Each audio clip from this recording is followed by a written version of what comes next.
మీ business ఏదైనా మీ ఊర్లో promotion చేయాలంటే అది సుమన్ టీవీతోనే సాధ్యం. ఇప్పుడే సంప్రదించండి. అనుకోకుండా ఇన్ఫ్లుయెన్సర్ అయిపోయారు ఈవిడ ఇన్ఫ్లుయెన్సర్ అయిపోవాల్సి వచ్చింది. ఇంకెవరో వీడియో తీసిన తర్వాత ఇన్ఫ్లుయెన్సర్ అయ్యారు. ఎలా అనిపిస్తుంది మీకు? ఆ మార్పు ఇట్లా జరిగిపోయింది కదా సడన్గా 1 డేలో. షాకుల మీద షాకులు అయితే మామూలుగా తగలట్లేదు నాకు. కానీ అసలు నేను ఊహించలేదు. కానీ అందరికీ నిజంగా పేరు పేరున అందరికీ ధన్యవాదాలు తెలుపుకుంటున్నాను. ఎందుకంటే నేను ఎక్కడుంటానో ఎక్కడో నాకే తెలియదు. ప్రపంచం అంటే ఏంటో కూడా తెలియదు. నాకే ఇవాళ ఇంతమందిలోకి తీసుకొచ్చారంటే నిజంగా సోషల్ మీడియాకి థ్యాంక్ యూ. అలాగే నన్ను సపోర్ట్ చేస్తున్న వాళ్ళందరికీ కూడా, మీ అందరికీ కూడా పేరు పేరున ధన్యవాదాలు తెలుపుకుంటున్నాను.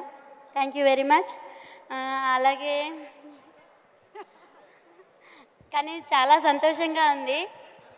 కానీ ఆత్మవిశ్వాసం ఉంటే ఏదైనా ముందుకెళ్ళొచ్చు. నాకు చదువు లేదు అని ఎప్పుడూ బాధపడుతూ ఉంటే, చదువు లేదని బాధపడొద్దని, భక్తికి ముక్తికి చదువులెందుకు, ఆత్మశాంతి ఉంటే చాలు అదే దైవము, చెరువులోన చాపకెవరు ఈత నేర్పిరి, బావిలోన కప్పకెవరు భాష నేర్పిరి, అడవిలోన అమసకెవరు ఆట నేర్పిరి, ఆ చెట్టు మీద కోవెలకెవరు కూత నేర్పిరి, ఆ పుట్టలోన పాముకెవరు బుసలు నేర్పిరి, ఆ పుట్టిన బాలుడికెవరు ఏడ్పు నేర్పిరి అని మా అమ్మమ్మ నానమ్మ నాకు ధైర్యం చెప్పి, నేను చదువుకోలేదని బాధపడుతుంటే ఇంకా చాలా అంటే చాలా చెప్పారు.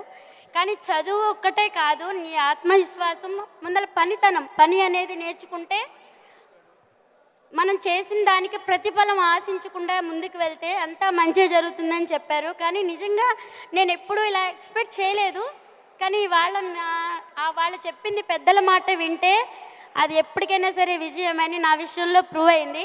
సో అందరికీ ఒకటే చెప్తాను, పెద్దల మాట అందరూ వింటే విజయమే కానీ అపజయం ఉండదు. Thank you very much.